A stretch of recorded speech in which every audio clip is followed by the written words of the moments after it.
எல்லாமே நல்லாயிருக்கும். ஆனால் என் மனசு சரியில்லை, எனக்கு ஒரு அங்கீகாரம் இல்லை, எப்போவுமே ஒரு தப்பான பேர், நல்லதே பண்ணாலும் லாஸ்ட்டில் வந்து அடி வாங்கிறது நான் தான். இளைய சகோதரன் சகோதரருடைய வாழ்க்கையில் இருக்கக்கூடிய பிரச்சனைகளுக்கு நான் தான் காரணம். நிறைய சுத்தல், நிறைய அலைச்சல், தேவையில்லாத பிரச்சனை. இன்னொன்று, இந்த குரு உடைய பெயர்ச்சி மாற்றத்தினால மட்டும் இவங்களுக்கு நல்லது நடக்கும்னு சொல்ல முடியாது. ஜென்ம சனி, ராசி லக்னத்திலேயே சனி இருக்குது. இப்போ சனி இருந்தால் நல்லது பண்ணுமா கெட்டது பண்ணுவான்னா, இப்போது வயசு வாரியாக நம்ம டிவைட் பண்ணிடணும்.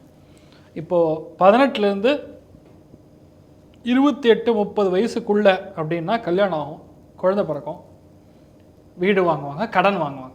இப்போ 28லேருந்து 48க்குள்ளேன்னா அலைச்சல் இருக்கும், வெளியூர் போவாங்க, வெளிநாடு போவாங்க, குடும்பத்தை விட்டு பிரிஞ்சு இருப்பாங்க, செஞ்சதையே 2 செய்வாங்க, மறதி அதிகரிக்கும், டென்ஷன் ஆகும், பதட்டம் கொடுக்கும், தண்ட செலவு கொடுக்கும்.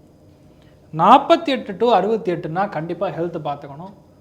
ஒரு மாதிரி எல்லாமே அவங்க சொல்கிறது, மற்றவங்க சொல்கிறது கரெக்டாகவே அவங்க சொன்னாலும் இவங்க மட்டும் தப்பாகவே புரிஞ்சுப்பாங்க. நல்லா இருக்கீங்களான்னு கேட்டால், பார்த்தியா எவ்வளோ கொழுப்பு, பார்த்தியா நான் நல்லா தான் இருக்கேன், எனக்கு வயசு 50 வயசு ஆச்சுன்னு சொல்லி தானே இவன் நல்லா இருக்கியான்னு கேட்குறான் அப்படின்னா, அம்மா நான் நல்லா இருக்கேன்னு உண்மையாக கேட்டம்மா அப்படின்னு சொன்னாலும் அவங்க மைண்டில் எப்படி வரும், காதுன்னா வேதுங்குதுங்கிற மாதிரி எல்லாமே அந்த எண்ணம் வந்து அப்படி வரும்.